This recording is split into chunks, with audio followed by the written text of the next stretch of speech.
आशिक की आशिची चैप्टर 56 गायत्री रानीसा। थोड़ी देर रेस्ट करने के बाद अक्षत और उसकी पलटन फिर से अपनी मंजिल की तरफ निकल पड़ती हैं।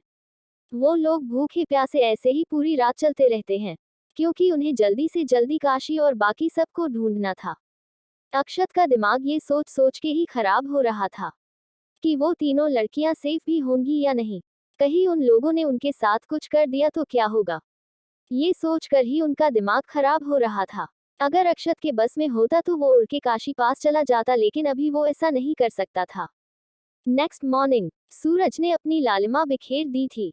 उस रेगिस्तान में सूरज की किरणें पड़ने से वो रेत सोने की तरह चमक रहा था और आगे का नजारा देखकर अक्षत की भी आंखें चमक उठती है, क्योंकि वो अपनी मंजिल के बहुत करीब पहुंच चुके थे। सिकंदर ने उन्हें पहले ही उस जगह के बारे में सब कुछ समझा दिया था कि वहां पर खतरा हो सकता है। सिकंदर के पैरों में कैमरा लगाकर अक्षत ने उस जगह को अच्छे से देख लिया था कि वहां पर किस किस जगह सिक्योरिटी है। वो लोग उस जगह पहुंचने से कुछ दूर पहले ही रुक जाते हैं और अपनी आगे की प्लानिंग करने लगते हैं। अक्षत ने सबको प्लान समझा दिया था कि वो तब तक उन पर अटैक नहीं करेंगे जब तक कि वो लोग सामने से अटैक नहीं करते, क्योंकि अक्षत को मुखिया जी ही वहां उस गांव के एंट्रेंस पे दिखाई दे रहे थे। सारे गार्ड अक्षत की बात समझ के पैदल ही आगे बढ़ने लगते हैं, क्योंकि अगर वो लोग अटैक करते तो शायद उन ऊंटों को भी खतरा हो सकता था, इसीलिए उन्होंने पैदल जाना ही ठीक समझा। वो लोग पैदल ही उस गांव की तरफ आगे बढ़ने लगते हैं। कुछ ही देर में पूरा गांव और अक्षत की गार्ड सब आमने सामने थे और सबने एक दूसरे पर अपने हथियार ताने हुए थे।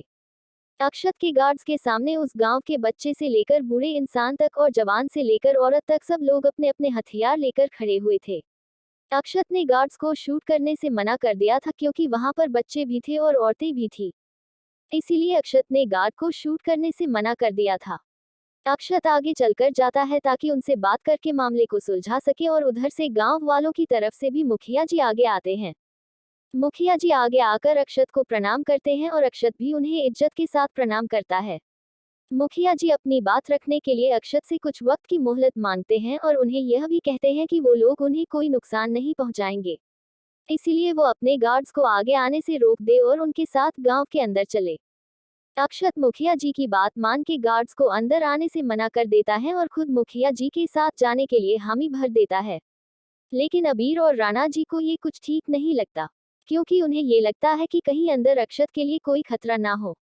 वैसे भी उसके बहुत सारे दुश्मन थे, इसीलिए अबीर और राणा जी उसे गार्ड्स को साथ ले जाने के लिए कहते हैं, लेकिन अक्षत मना कर देता है।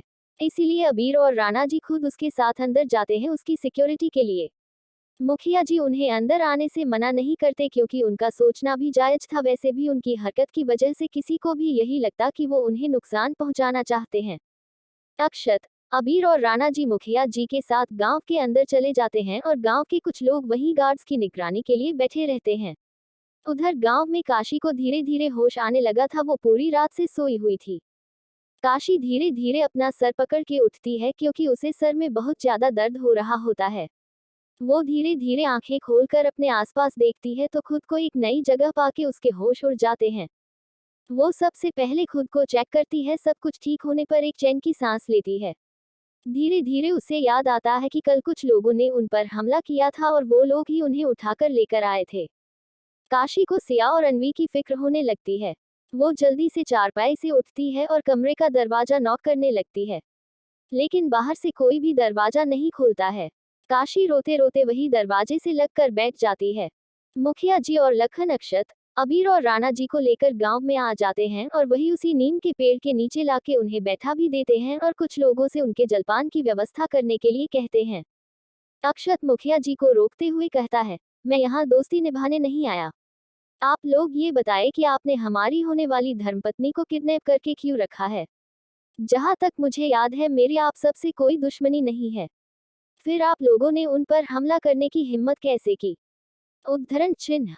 मुखिया जी अक्षत की बात सुन के अपना सर झुका के घुटनों के बल बैठ जाते हैं और उनसे माफी मांगते हुए कहते हैं, हुकुम साहब, हम आपसे माफी चाहते हैं कि हमने आपकी होने वाली पत्नी जी को ऐसे उठा लिया, लेकिन हमारे पास इसके अलावा और कोई चारा ही नहीं था।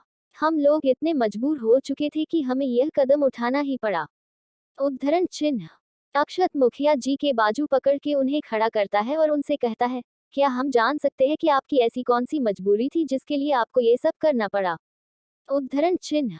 मुखिया जी अपने दोनों हाथ जोड़ के अक्षत से कहते हैं, हुकुम सा आप ये सब देख ही रहे हैं कि हमारी छोटी सी दुनिया है, हम लोग बाकी के बाहर वाली छल कपट की दुनिया से दूर रहते हैं और अपना जीवन सुख से व्यतीत कर रहे थे। आपके दादाजी यानी कि बड़े मालिक ने हमें यह जगह रहने के लिए दी थी और हम लोग भी खुशी से यहाँ पर अपनी दुनिया में खुश थे। लेकिन पिछले कुछ वक्त से आपके बड़े ताऊज यानी कि सूरजभान राठौड़ ने हम लोगों का जीना हराम कर दिया है। वो लोग चाहते हैं कि हम लोग ये जमीन खाली कर दें क्योंकि वो यहाँ पर फैक्ट्री लगाना चाहते हैं, इसीलिए वो चाहते हैं कि हम ये जगह खाली कर दें। उन लोगों ने कई बार हम लोगों को यहाँ से भगाने के लिए अपने आदमी भेजे हैं। पिछली बार जब उन्होंने अपने आदमी यहाँ से हम लोगों को भगाने के लिए भेजे थे तब उस हमले में मेरा बेटा भी मारा गया। उद्धरण चिन्ह। मुखिया जी ये सब कहते कहते फफक फफक के रोने लगते हैं। सूरजभान का नाम सुनते ही अक्षत की आंखें एकदम सर्द हो जाती है। वो मुखिया जी को शांत करवाते हुए कहता है, मुखिया जी आप शांत हो जाए और पूरी बात बताइए। अगर आप लोगों के साथ इतना सब कुछ हो रहा था तो आपने हमें बताया क्यों नहीं? उद्धरण चिन्ह। मुखिया जी कुछ देर में शांत होते हैं और वह आगे कहना शुरू करते हैं, हुकुम सा हमने कई बार आपसे मिलने की कोशिश की लेकिन आपके गार्ड्स हमें अंदर ही नहीं जाने देते थे। कई बार तो सूरजभान के लोगों ने भी हमारा रास्ता रोक हमें आपसे मिलने से रोक दिया।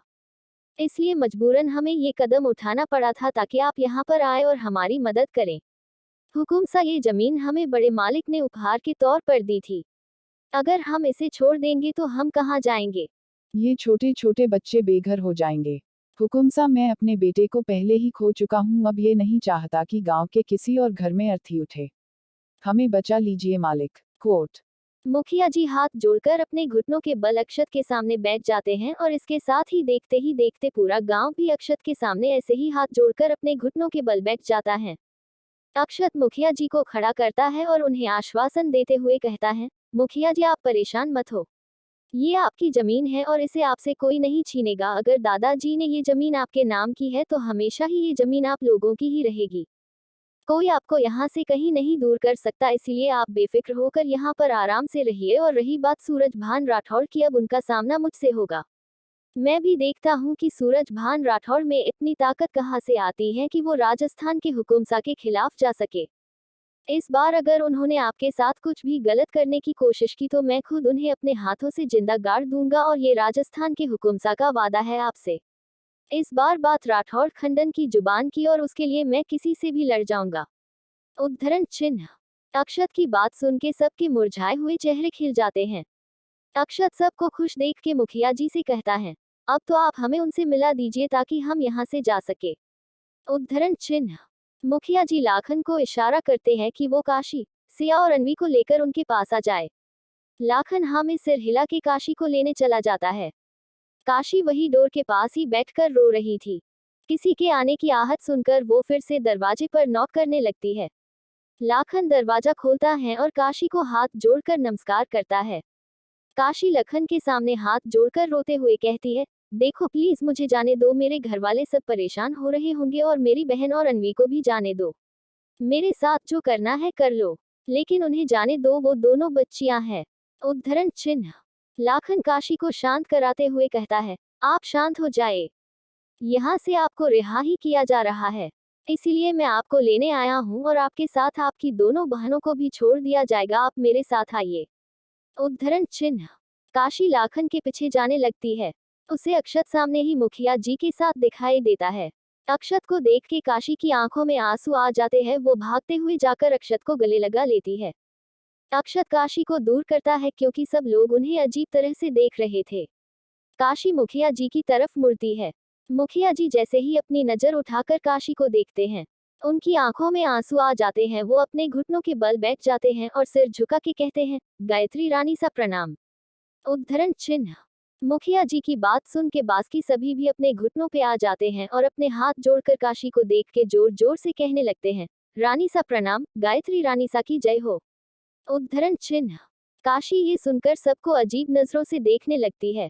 उसके तो सब कुछ सर के ऊपर से जा रहा था। वही अक्षत की आंखें ये नाम सुनकर छोटी हो जाती है। वो सवालिया नजरों से काशी को देखने लगता है। CH57 अक्षत की बेरुखी और उसका ऑस्ट्रेलिया जाना। काशी को देख के मुखिया जी के साथ ही पूरा गांव उसके सत्कार में झुक जाता है। काशी सबको देख के परेशान हो जाती है। अक्षत भी गायत्री नाम सुन के काशी को सवालिया नजरों से देखने लगता है। काशी परेशानी से अक्षत को देखती है जो खुद ही परेशान था। अक्षत मुखिया जी को खड़ा करता है और उनसे पूछता है, ये आप क्या बोल रहे हैं मुखिया जी? आप इन्हें गायत्री रानी सा क्यों बोल रहे हैं, जबकि वो तो कब की इस दुनिया को छोड़ के जा चुकी है और इनका उनसे कोई लेना देना नहीं है। ये तो मुंबई में रही है और वो तो जयपुर की रानी सा थी। उद्धरण चिन्ह। मुखिया जी अक्षत की बात सुनकर परेशान हो जाते हैं। वो थोड़ा परेशानी से कहते हैं, हुकुम सा हमने भी ये खबर सालों पहले सुनी थी कि रानी सा इस दुनिया से जा चुकी है हम सबको छोड़कर।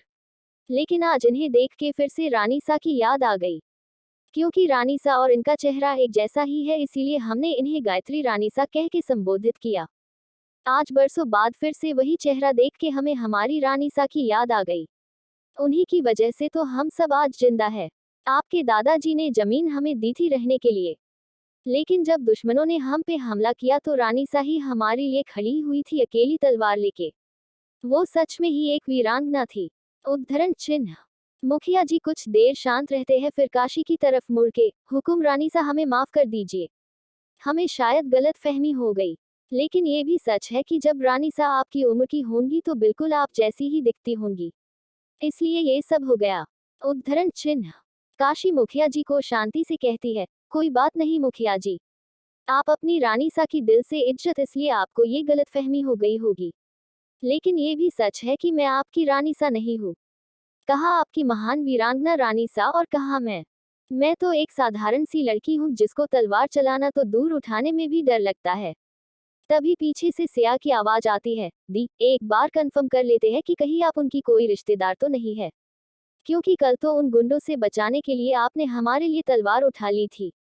वैसे एक बार मुखिया जी को चलाकर दिखा दीजिए, क्या पता उनका शक यकीन में बदल जाए और हम अमीर हो जाए। उद्धरण चिन्ह। फिर काशी के पास आकर धीरे से उसके कान में कहती है, दी एक बार अगर हम अमीर हो गए तो हम इन राठौड़ के चंगुल से आराम से निकल जाएंगे।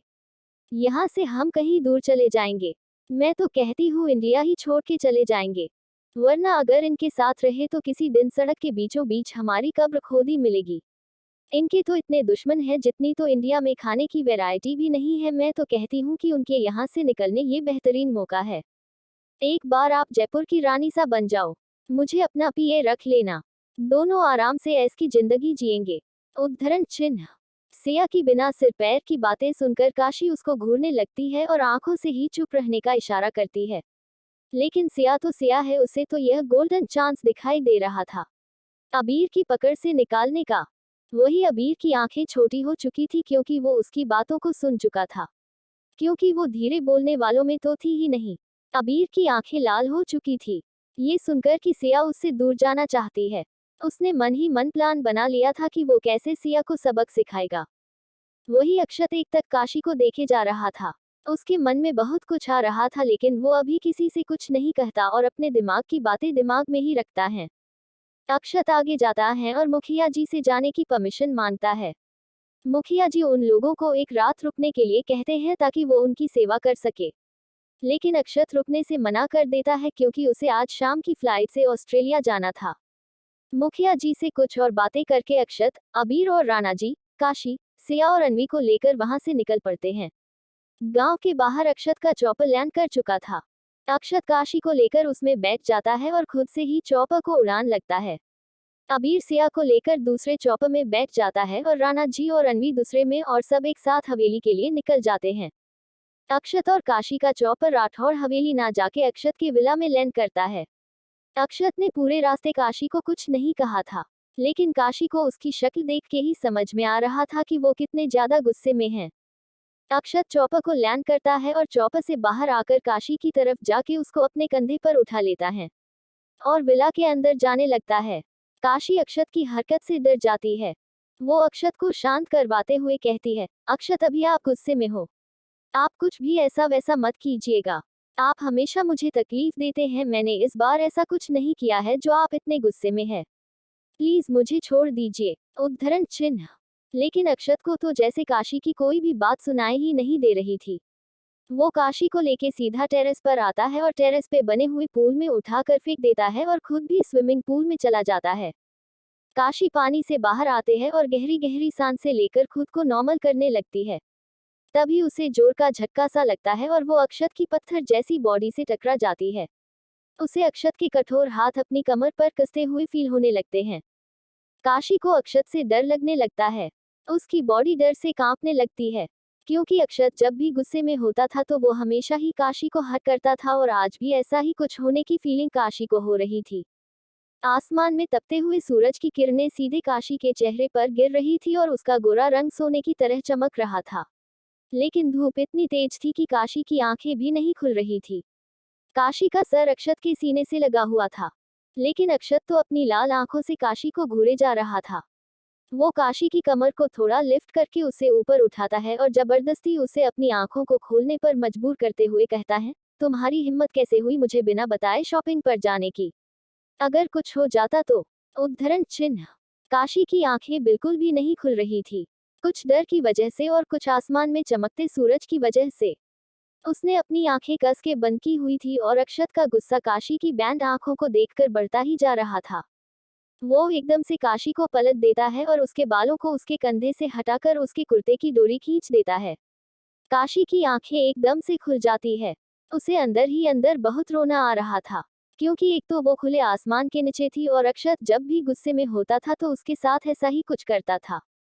अक्षत काशी के कुर्ते को उसके कंधे से नीचे सरका देता है और अपने कठोर हाथ उसकी सॉफ्ट बॉडी पे चलाने लगता है। काशी की आंखें बंद हो जाती है। उसकी बॉडी सिगड़ने लगती है। उसके पेट में हजारों तितलियां उड़ रही थी, लेकिन वो सारी तितलियां अक्षत के कसे हुए हाथों से दम घुटने की वजह से मर रही थी। काशी की पकड़ अक्षत के हाथों पे कस जाती है। काशी के नाखून बुरी तरह से अक्षत के हाथों में चल रहे थे। काशी के नाखून इतनी जोर से अक्षत के हाथों में चल रहे थे कि उसके हाथों से खून निकलने लगा था। लेकिन अक्षत को कोई फर्क नहीं पड़ रहा था।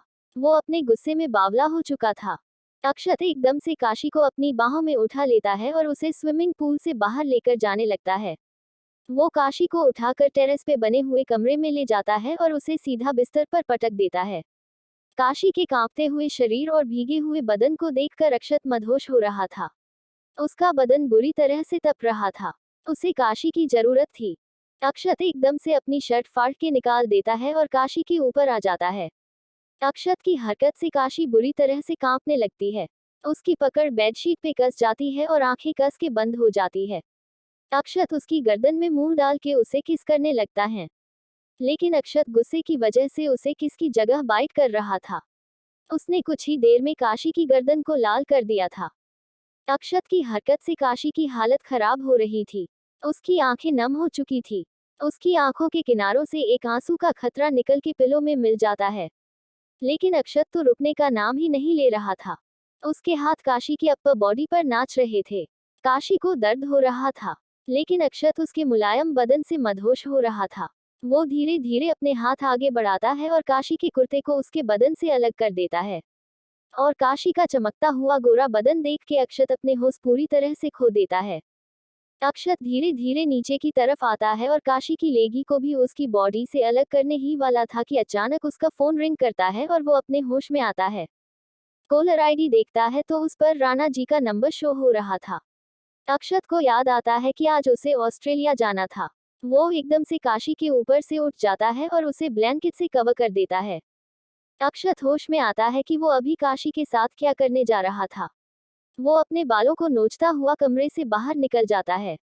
काशी को उसकी हरकत समझ में नहीं आती, लेकिन वो तो ऊपर वाले का शुक्र मना रही थी, आज अगर वो फोन नहीं आता तो ना जाने उसका क्या होता। काशी काफी देर तक उसी कमरे में वैसे ही लेटी रहती है और उसे नींद आ जाती है। CH58 केकड़े जैसी शकल का काशी वही रोते रोते सो चुकी थी।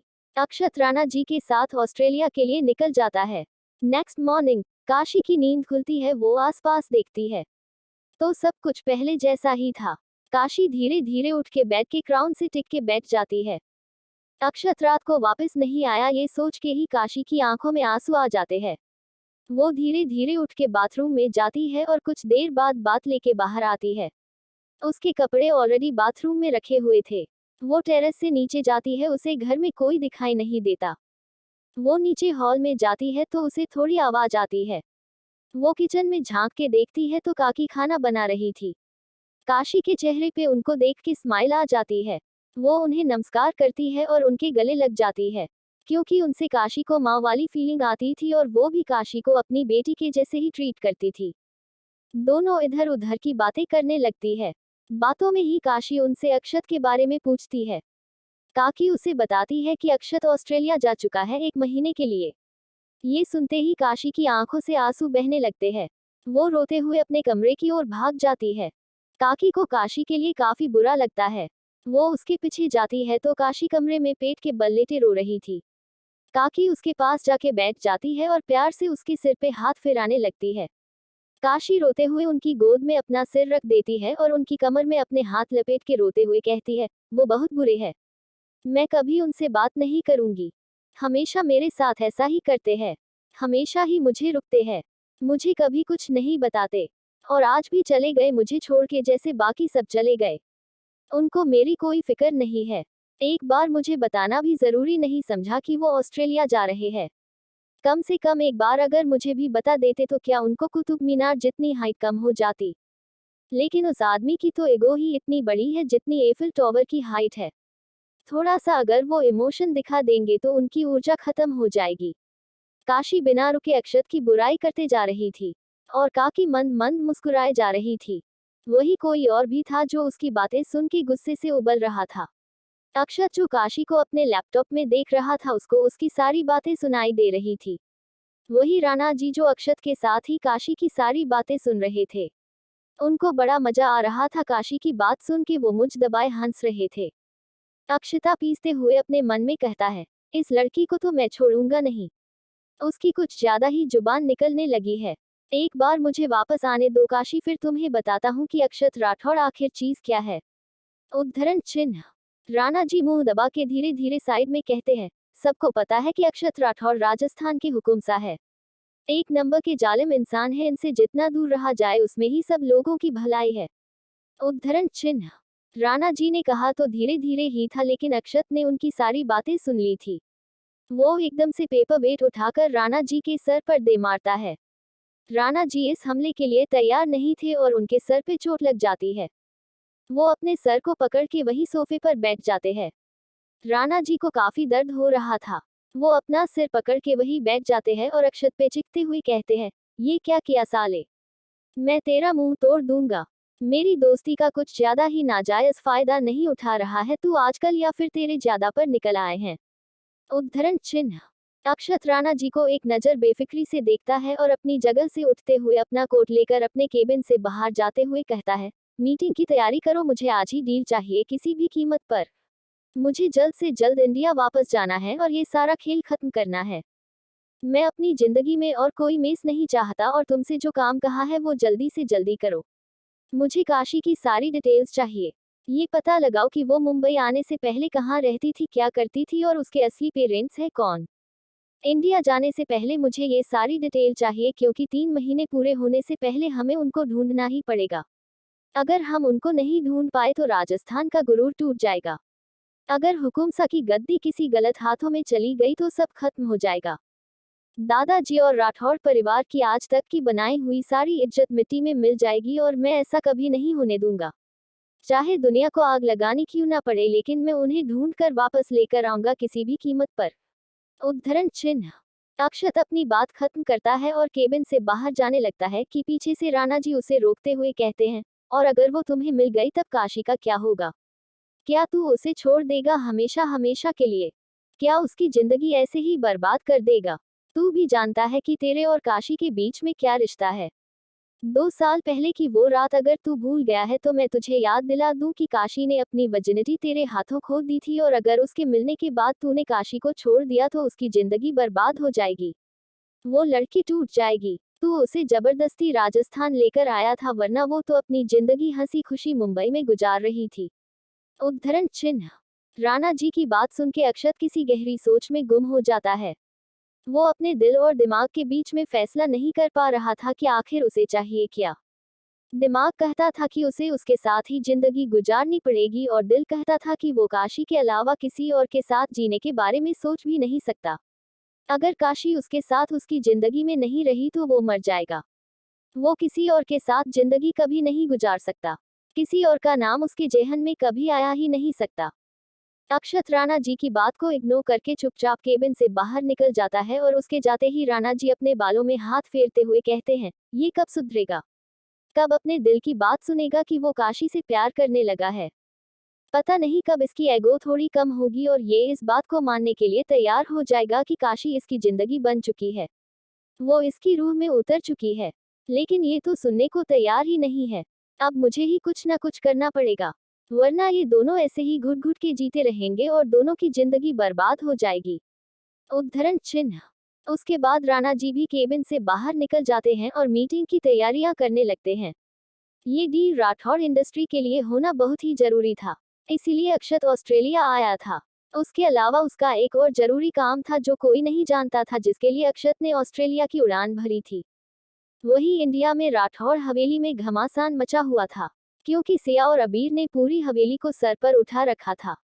अबीर सिया से इस बात के लिए गुस्सा था कि वो उससे दूर जाने के लिए कितनी डिस्परेट है, और सिया को अबीर पर इसलिए गुस्सा आ रहा था क्योंकि अबीर ने उसे अवी से मिलने से साफ मना कर दिया था।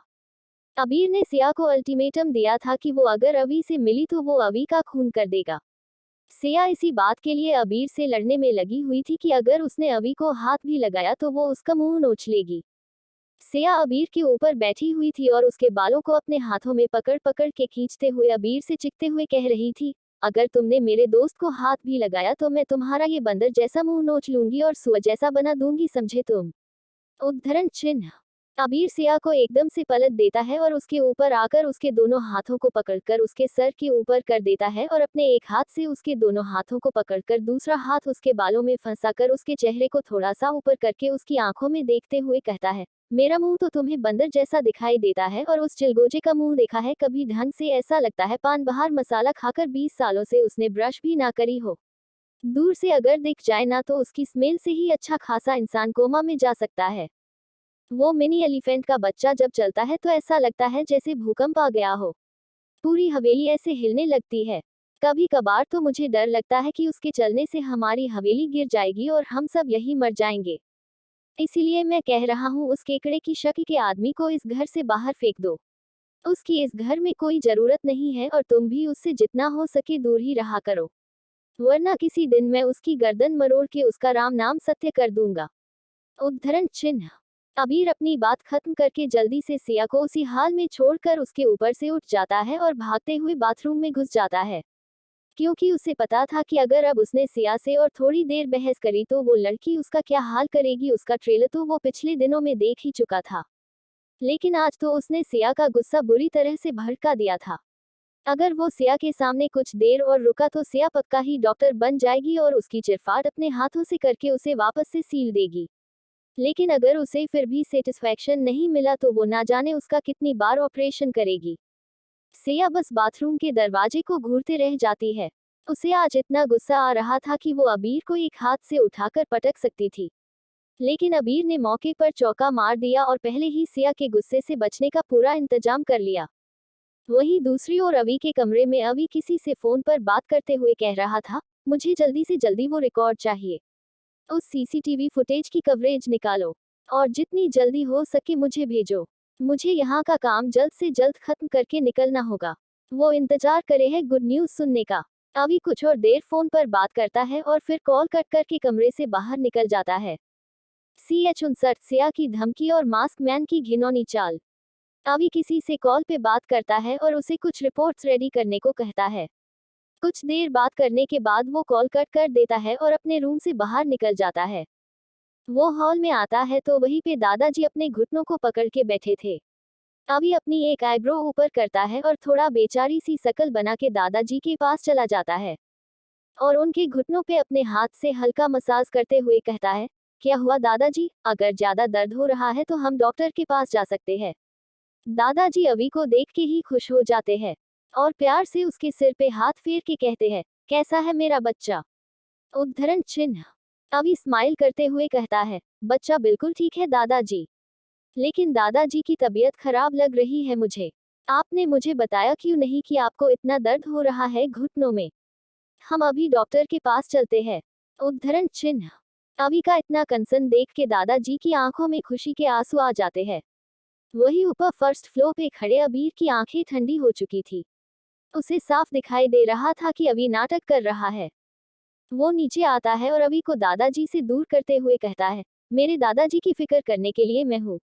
तुम्हें बेवजह अपने ये सो कॉल्ड एक्शन मेरे दादाजी के लिए वेस्ट करने की जरूरत नहीं है। उद्धरण चिन्ह। अबीर की बात सुन के अभी को बहुत गुस्सा आता है, लेकिन वो अपने चेहरे से शो नहीं होने देता और स्माइल बरकरार रखता है।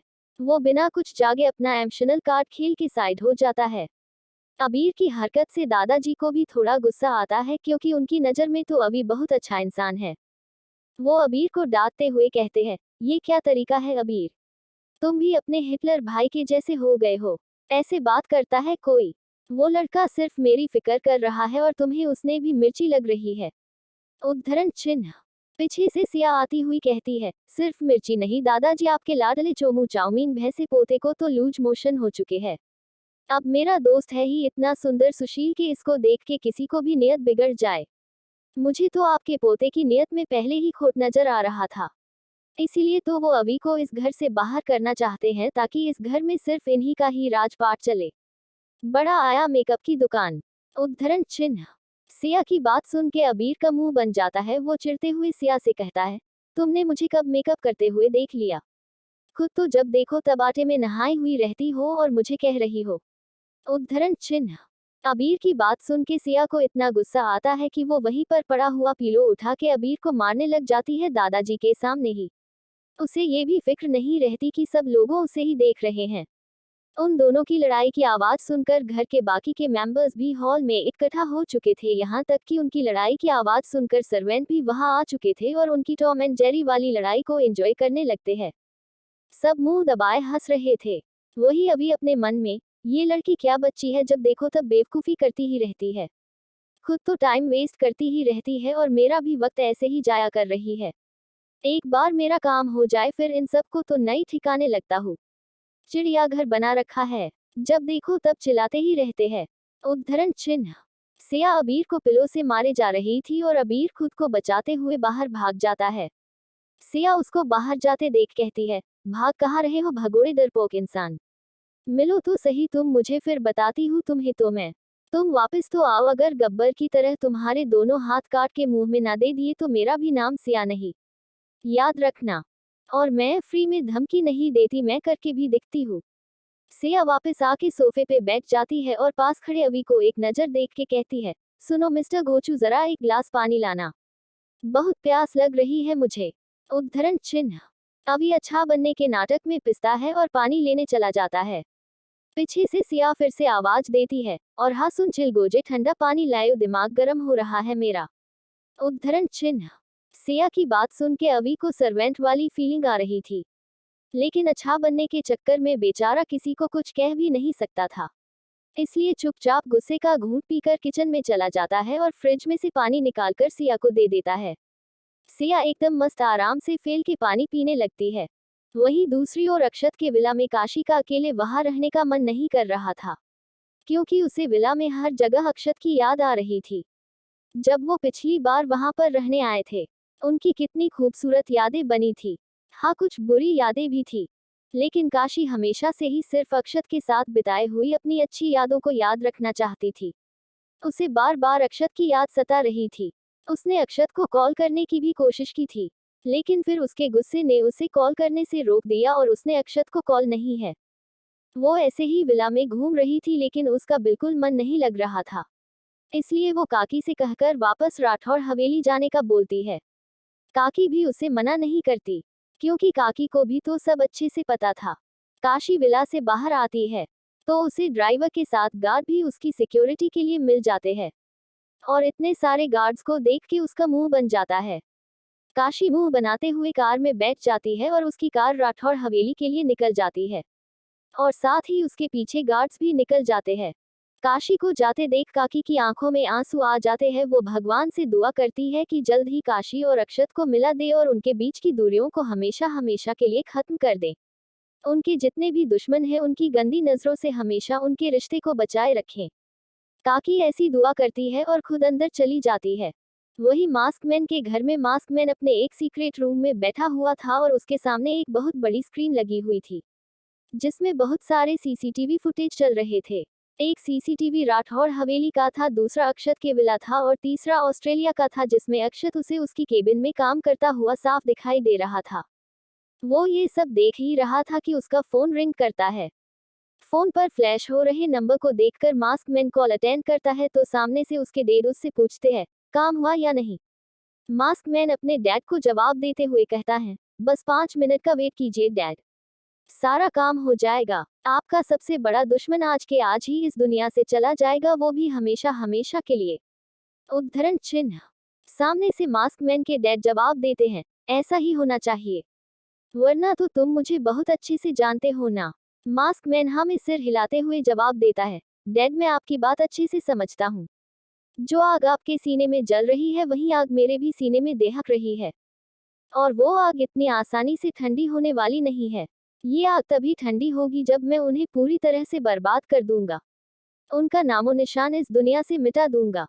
आप फिक्र मत कीजिए, अपने बेटे पर भरोसा कीजिए, आपका बेटा आपका भरोसा कभी नहीं टूटने देगा। उद्धरण चिन्ह। कुछ देर और बात करने के बाद मास्क मैन अपना कॉल कट कर देता है और सामने स्क्रीन पर देखते हुए डेविल स्माइल है। सामने चल रही अक्षत की फुटेज को पूरी स्क्रीन पर लगा देता है और स्माइल करते हुए कहता है, अक्षत राठौड़ तुम्हारा इस दुनिया से जाने का वक्त आ गया है। बहुत जल्द तुम्हारी अस्थियां गंगा में विसर्जित होंगी और ये काम तुम्हारे दादा के हाथ से मैं खुद करवाऊंगा। तुम्हारे माँ बाप को तो पहले ही इस दुनिया से विदा कर चुका हूँ। अब तुम्हारी बारी और तुम्हारे जाते ही वो हुकुमसा की गद्दी मेरी होगी और मैं बनूंगा राजस्थान का हुकुमसा। कोट। इतना बोल के वो मास्क मैन जोर जोर से हंसने लगता है। उसकी है इतनी दरवानी थी कि कोई कमजोर दिल का इंसान सुन ले तो वही बेहोश हो जाए। मास्क मैन कुछ देर बाद शांत होता है और काउंटडाउन शुरू करता है, 98,76,54,321 और बूम, और उसके साथ ही मास्क मैन की हंसी पूरे कमरे में गूंज जाती है। CH60 Akshat is dead. Mask man अपने घर के एक सीक्रेट रूम में बैठ के सामने स्क्रीन पर चल रही सीसीटीवी फुटेज को देख रहा था। उसमें अक्षत के ऑस्ट्रेलिया वाले केबिन की भी फुटेज चल रही थी। मास्क मैन एकदम से काउंटडाउन शुरू करता है, 98,76,54,321 और बूम, और इसके साथ ही एक तेज धमाके की आवाज आती है और मास्क मैन अपनी घूमती हुई चेयर पे गोल गोल घुमाते हुए जोर जोर से हंसने लगता है। वही ऑस्ट्रेलिया में अक्षत जिस बिल्डिंग में बैठा था, वो बुरी तरह से ब्लास्ट हो चुकी थी। मास्क मैन हंसते हुए कहता है, अलविदा अक्षत राठौड़, अब इस दुनिया में कभी वापस लौट के मत आना, यहाँ सब कुछ मैं संभाल लूंगा। तुम जाकर इंद्रदेव की मदद करो, वहाँ एंजॉय करो, यहाँ तो मैं ही काफी हूँ। वैसे भी जंगल में एक साथ 2 शेर नहीं रह सकते, तो किसी को तो जाना ही था।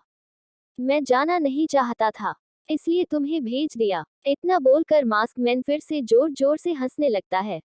अक्षत जिस बिल्डिंग में बैठ के काम कर रहा था, वो बिल्डिंग पूरी तरह से ब्लास्ट हो चुकी थी। उस बिल्डिंग में जितने भी लोग थे सब मारे जा चुके थे। राणा जी जो किसी काम से बाहर गए थे, वो जैसे ही ये खबर सुनते हैं, उनके पैरों तले से जमीन खिसक जाती है।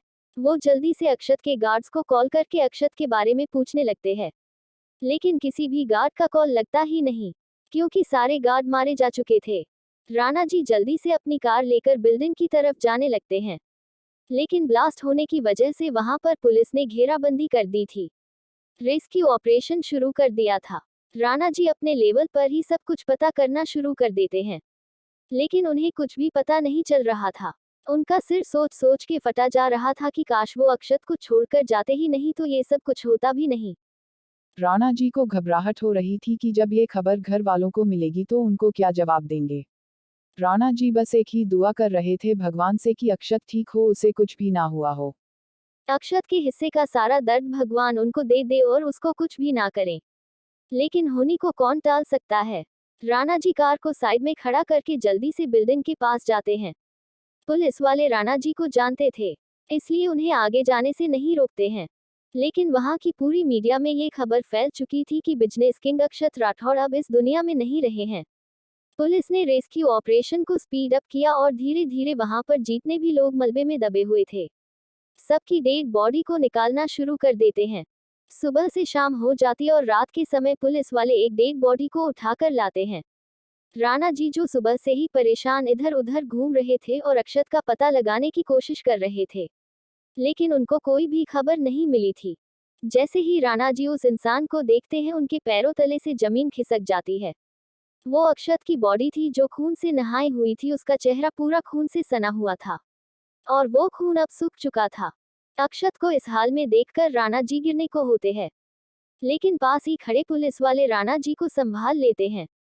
राणा जी हिम्मत करके धीरे धीरे आगे बढ़ते हैं और अक्षत को जगाने लगते हैं, लेकिन अक्षत की सांसें टूट चुकी थी।